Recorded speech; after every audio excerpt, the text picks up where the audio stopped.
नमस्कार दोस्तों। आज मैं आपके समक्ष एक सुंदर सी कविता जिसका शीर्षक है कदम मिलाकर चलना होगा, ये लेकर उपस्थित हुई हूँ। हमारी पाठ्य पुस्तिका जिसका शीर्षक है वसंत भाग 3, इसमें केवल पढ़ने के लिए यह कविता है। यह हमारे उत्साह को बढ़ाने के लिए हमारी पाठ्य पुस्तक में संकलित है। तो चलिए शुरू करते हैं हमारी कविता कदम मिलाकर चलना होगा। लेकिन कविता को पढ़ने से पहले हमारे इस कविता के कवि आदरणीय अटल बिहारी वाजपेयी जी के बारे में भी हम कुछ जान लेते हैं। कवि परिचय देखते हैं हम। भारत के 10वें प्रधानमंत्री अटल बिहारी वाजपेयी का जन्म 25 दिसंबर 1924 को ग्वालियर रियासत की शिंदे छावनी में हुआ था। उनके पिता पंडित कृष्ण बिहारी वाजपेयी अध्यापक और मां कृष्ण वाजपेयी गृहिणी थी। अटल बिहारी वाजपेयी वटेश्वर, आगरा, उत्तर प्रदेश के मूल निवासी थे। वे हिंदी कवि, पत्रकार व प्रखर वक्ता के रूप में लोकप्रिय हुए।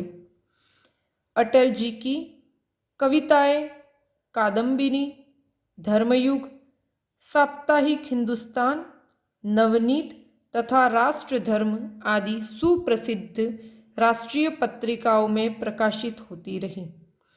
मंच से उनका काव्य पाठ उनके भाषण की तरह ही अत्यंत प्रभावशाली होता था। उन्होंने राष्ट्र धर्म, पांचजन्य और वीर अर्जुन का कुशल संपादन किया। अटल बिहारी वाजपेयी 3 बार भारत के प्रधानमंत्री, 1 बार विदेश मंत्री और 12 बार सांसद रहे।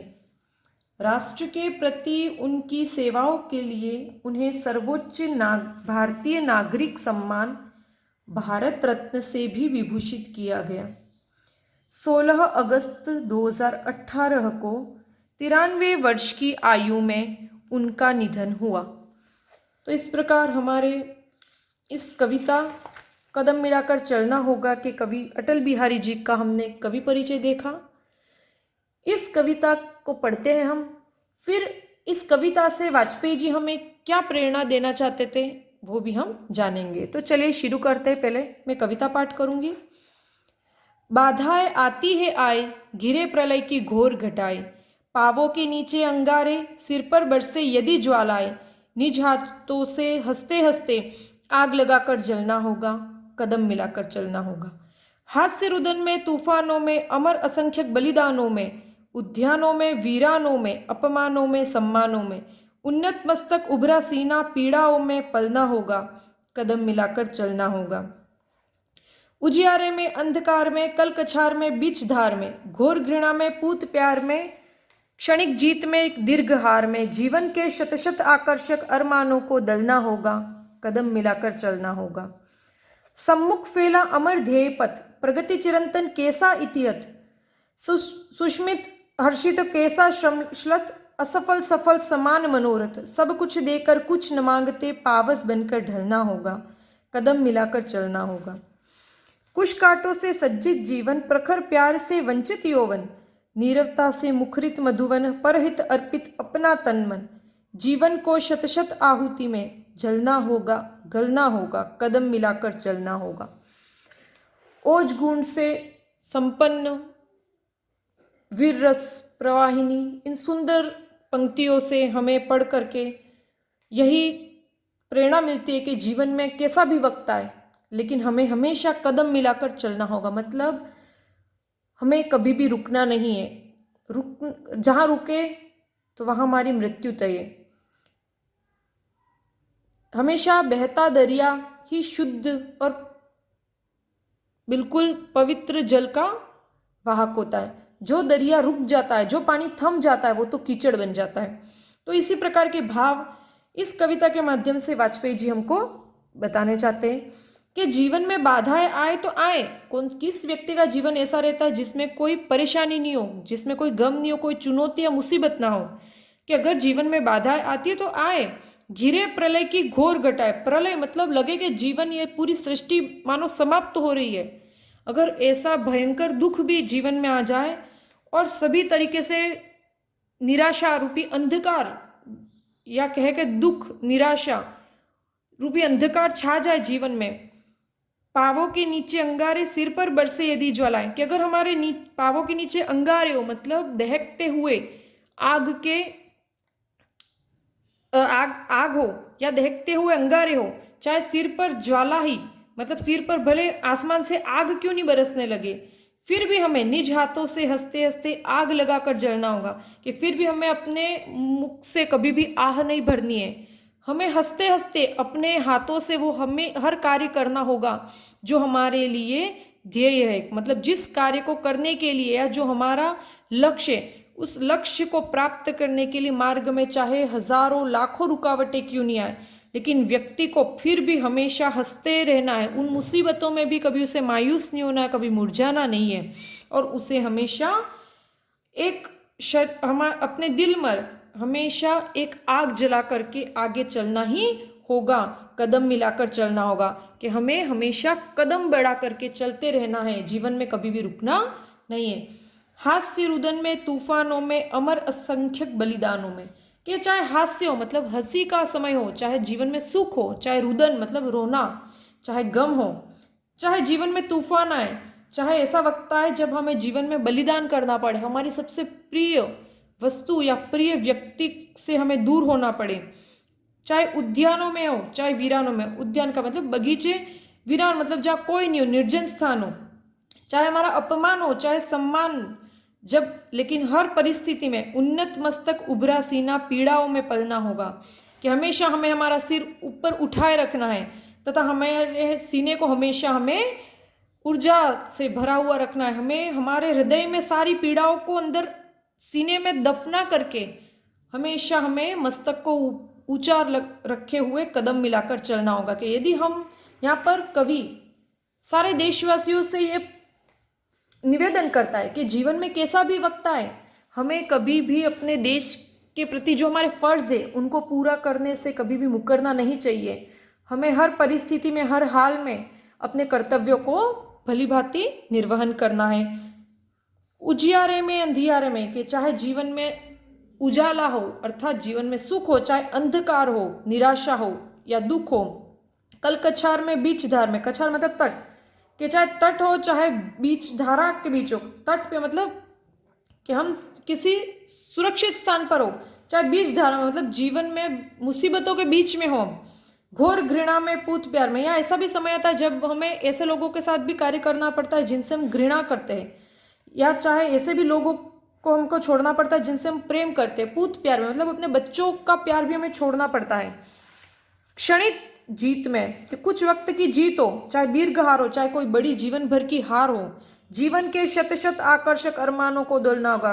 कि हमारे जीवन में जो हमको आकर्षित करते हैं, ऐसे कितनी सारी इच्छाएं होती जिनको प्राप्त करने के लिए हम जीवन भर भागते दौड़ते रहते हैं उन इच्छाओं के पीछे। तो हमें उन सारे अरमानों को या उन सारी इच्छाओं को दफन करना होगा, उन सभी को हमें नष्ट करना होगा, और हर परिस्थिति में हमको कदम मिलाकर चलना होगा। कि जीवन में हमेशा हमारा एक ही लक्ष्य होना चाहिए कि हमें हमारे देश के प्रति जो कर्तव्य है उनको निभाने में हमारे सामने बहुत सारी मुसीबतें आएंगी। कि मनुष्य को एक श्रेष्ठ जीवन बिताने के लिए उसके बहुत सारे अरमान होते, बहुत सारे ख्वाब होते, लेकिन उन सभी के बीच में, उन सभी से आगे या उन सभी से ज़्यादा महत्वपूर्ण है हमारी देशभक्ति, हमारा देश। तो वाजपेयी जी बस हमें यही बताना चाहते हैं कि व्यक्ति को उन सारे अरमानों को, उन सारे विरोधाभासी द्वंद्वों का सामना करके भी आगे हमेशा बढ़ते ही रहना है। सम्मुख फैला अमर ध्येय पथ, प्रगति चिरंतन कैसा इतियत। सम्मुख फैला, सम्मुख मतलब हमारे सामने फैला हुआ है, अमर ध्येय पद, वो अमर जो कभी भी नष्ट नहीं हो, ऐसा ध्येय पद, पथ मतलब रास्ता, कि जो हमारे जीवन का लक्ष्य है, ऐसा जो रास्ता है वो हमारे सामने ही है। प्रगति चिरंतन कैसा इतियत, कि प्रगति जो है चिरंतन है, मतलब वो शाश्वत है, ना तो इसका कोई प्रारंभ है ना ही इसका कोई अंत है। सुष्मित हर्षित कैसा श्रमश्लत, श्रम मतलब परिश्रम और श्लत मतलब पसीना, कि व्यक्ति जब बहुत सारी मेहनत करता है तो उस मेहनत से उससे पूरा उस मेहनत से सरोबर जो उसका पसीने वाला शरीर रहता है, ऐसे में थकान के स्थान पर तब भी उसको हर्षित रहना, मतलब उसको खुश रहना है। असफल सफल समान मनोरथ, कि जीवन में चाहे उसको असफलता मिले चाहे सफलता मिले, उसके लिए ये दोनों समान भाव हो, कि उसके हमें उसकी इच्छाओं, मनोरथ मतलब हमारी इच्छा है, तो उसके लिए सारी इच्छाएं समान हो, चाहे असफलता के क्षण हो चाहे सफलता के क्षण हो, सब कुछ देकर कुछ न मांगते, पावस बनकर ढलना होगा। पावस मतलब वर्षा, कि जिस प्रकार से हम प्रकृति को देखते हैं, चाहे वृक्ष हो चाहे जल हो या बादल हो, ये सभी हमसे कुछ मांगते नहीं है, बस हमें प्रदान करते हैं। तो प्रकृति के इन तत्वों से हमें भी जीवन में कुछ देने के भाव ग्रहण करने चाहिए, ना कि दूसरों से अपेक्षा रखनी चाहिए कि हमें दूसरों से कुछ प्राप्त हो, कि हमें जीवन में हमेशा सब कुछ देने का भाव रखना चाहिए, कुछ न मांगते, हमें कुछ भी ग्रहण करना है, दूसरों से याचक प्रवृत्ति या दूसरों से मांगने की जो प्रवृत्ति है उसका त्याग करना होगा। पावस बनकर ढलना होगा, कि हमको तो बरसात बनकर के लोगों के जीवन में खुशियां बिखेरने वाला बनना होगा, कदम मिलाकर चलना होगा। कुश कांटों से सज्जित जीवन, ये जीवन कैसा है? कुश और कांटों से सज्जित। कुश एक प्रकार की घास होती है जो बहुत ही नुकीली होती है, उसको उस घास को तोड़ते समय भी अगर हमने ध्यान नहीं रखा तो हमारी उंगलियों को भी काट सकती है, इतनी तेज होती है उसकी। तो ऐसे कुश और कांटों से सज्जित है जीवन, मतलब ये जीवन में तो हमेशा हमारे दर्द दुख और परेशानियां चुनौतियां भरी पड़ी है। प्रखर प्यार से वंचित यौवन, और जो यौवन है मेरा जीवन है वो कैसा है? जिसमें मुझे तीव्र बहुत सारे प्रेम की अनुभूति में करना चाहता था, बहुत सारे प्रेम की मुझे लालसा थी, लेकिन मेरा जो ये यौवन है वो भी इस प्रेम से वंचित रह गया। नीरवता से मुखरित मधुवन, और ये मेरा जो जीवन रूपी बगीचा है वो शब्द रहित है, मतलब इसमें वो परिवार सुख पुत्र पुत्रिया और ये सारे सुखों के लिए कोई स्थान नहीं है इसमें। परहित अर्पित अपना तन मन, कि वाजपेयी जी कह रहे हैं कि मैंने अपना जो जीवन है वो परहित दूसरों के लिए समर्पित कर दिया, मेरा तन और मेरा मन सब कुछ मेरे देश के लिए है। जीवन को शत शत आहुति में जलना होगा गलना होगा, कि मेरा तो ये जो जीवन है वो अपने देश के प्रति एक आहुति है, देश के लिए एक आहुति, एक देश रूपी जो महान यज्ञ है, उस यज्ञ में मेरा एक एक कार्य एक एक बलिदान के समान है, कि मेरे जीवन की हर एक लालसा, हर एक इच्छा, हर एक सुख इस आहुति में, इस यज्ञ में आहुति का कार्य करेगा। मुझे अपने जीवन में जलना होगा गलना होगा, मतलब मुझे अपना मैं जो स्वत्व है उसको मिटा करके खुद को अपने देशमय बनाना होगा। कदम मिलाकर चलना होगा, कि हमें जीवन की हर परिस्थिति में कदम मिला करके आगे बढ़ना होगा, चलना होगा। बहुत ही सुंदर कविता है। इस सुंदर सी कविता के माध्यम से वाजपेयी जी यही कह रहे हैं कि हमारा अपना कुछ भी नहीं होता है। जब बात हमारे देश की होती है, जब बात नेकी या अच्छाई की होती है, तो हमें अब जो मैं का भाव है उसको त्याग करके व्यक्ति को ये जो शाश्वत संसार है, जो ये शाश्वत नियम है उनका पालन करना होगा। कि क्षण भंगुर संसार में अगर हमें अपने जीवन को श्रेष्ठ बनाना है तो उसके लिए हमें हमेशा परहित करना, मतलब दूसरों के लिए अच्छा करना है, कुछ उनसे वापस लेने की आशा नहीं रखनी, बल्कि हमेशा दूसरों को देना ही है। और हमेशा हर परिस्थिति में, चाहे सुख हो चाहे दुख हो, चाहे अपमान हो चाहे सम्मान हो, हर परिस्थिति में हमें एक सा भाव ही ग्रहण करके अपने लक्ष्य की तरफ आगे बढ़ना होगा और हमेशा कदम मिला करके हमें चलना होगा। इस सुंदर सी कविता से संबंधित हमारे कुछ प्रश्न जो कि स्माइल 2.0 के तहत हमें पूछे गए थे, तो उनके उत्तर हम देख लेते हैं। सबसे पहला प्रश्न है, कदम मिलाकर चलना होगा, कविता के कवि का नाम बताइए। तो आप सभी को पता है कदम मिलाकर चलना होगा कविता के कवि है अटल बिहारी वाजपेयी। अटल बिहारी वाजपेयी जी हमारे देश के कितने बार प्रधानमंत्री चुने गए? तो हमने कवि परिचय अभी पढ़ा था, उसमें हमने देखा था कि अटल बिहारी वाजपेयी जी हमारे देश में 3 बार प्रधानमंत्री चुने गए। कितने बार चुने गए? 3 बार। अटल बिहारी वाजपेयी जी को जिस सर्वोच्च भारतीय सम्मान से विभूषित किया गया उसका नाम बताइए। तो प्रश्न नंबर 3 का उत्तर है, अटल बिहारी वाजपेयी जी को सर्वोच्च भारतीय नागरिक सम्मान भारत रत्न से विभूषित किया गया था। इसके अलावा भी व्याकरण से संबंधित कुछ प्रश्न थे जिनको हम हल करते हैं। निम्न शब्दों के विपरीतार्थक शब्द बताइए। विपरीतार्थक मतलब विलोम शब्द, उल्टे क्या होता है इनका? उजाला, तो उजाला का विलोम होगा हमारे अंधेरा। घृणा, तो घृणा का विलोम होगा हमारे प्रेम। और जीत का विलोम होगा हमारे हार। देखो अगर यहाँ पर उजाला की जगह प्रकाश शब्द आता तो हम अंधेरा की जगह यहाँ अंधकार करते हैं।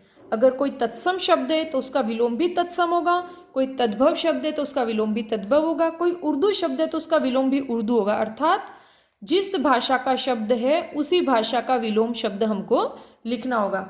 अंधेरा और अंधकार अर्थ एक ही है, लेकिन एप्रोप्रिएट जो हमारे विलोम शब्द होगा वो सिमिलर उसी भाषा का होना चाहिए। चलिए आगे देखते हैं। प्रश्न नंबर 2 है, निम्न शब्दों के 3 पर्यायवाची शब्द लिखिए। पहला है हमारे सिर। सिर शब्द के 3 पर्यायवाची क्या होंगे? सिर शब्द के हमारे पर्यायवाची कौन कौन से होंगे, जल्दी से बताइए। सिर का होगा भाल, मस्तक, और हम कह सकते हैं माथा, पेशानी इत्यादि। ठीक है। हाथ के होंगे हमारे हस्त, कर, पानी, और तीसरा है उद्यान। उद्यान का होगा हमारे बगीचा। उसके बाद हमारे हो जाएगा बाग, बगीचा, उद्यान, वाटिका। ठीक है, ये सारे शब्द हो गए। अंतिम तीसरा प्रश्न है, कवि हमें कदम मिलाकर चलने के लिए क्यों कह रहा है? तो कवि हमें कदम मिलाकर चलने के लिए इसलिए कह रहा है क्योंकि जीवन में हमारे हमेशा कभी उन्नति, कभी अवनति, कभी सुख, कभी दुख, अलग अलग समय हमेशा चलता रहता है। तो व्यक्ति अगर अकेला चलेगा तो वो हो सकता है हार जाए, लेकिन जब व्यक्ति कदम मिला करके सबके साथ चलता है तो जीवन में कैसा भी वक्त आता है वो कभी भी अपना हौसला नहीं खोता है और वो सभी के साथ जीवन में आगे बढ़ता है। तो हमें कवि कदम मिलाकर चलने के लिए इसीलिए कह रहा है ताकि जीवन में हम कभी भी रुके नहीं। जीवन में असफलता, निराशा, हताशा का समय जब भी हमारे सामने हो तब वो उस समय से हम हार ना माने, बल्कि जीवन में हमेशा हमें आगे बढ़ते रहना है। इस कविता के माध्यम से कवि यही संदेश देता है कि व्यक्ति को कभी भी निराश नहीं होना है, हताश नहीं होना है और कभी भी रुकना नहीं है, क्योंकि जो रुक जाता है वह कभी भी जीवन में आगे बढ़ नहीं सकता। रुकना मौत की निशानी है और चलना ही जिंदगानी है। तो जीवन में कदम मिलाकर चलने से व्यक्ति निरंतर प्रगति, या कह सकते हैं कि जो विकास के पथ पर वो अग्रसर रहता है। तो इसी प्रकार हमारा आज का ये वीडियो यहाँ पर समाप्त होता है। आशा करती हूँ आपको ये कविता बहुत ही उत्साहवर्धक और बहुत ही प्रेरणादायक लगी होगी। अगर आपको ये कविता सच में पसंद आई तो प्लीज़ इस वीडियो को लाइक कीजिए।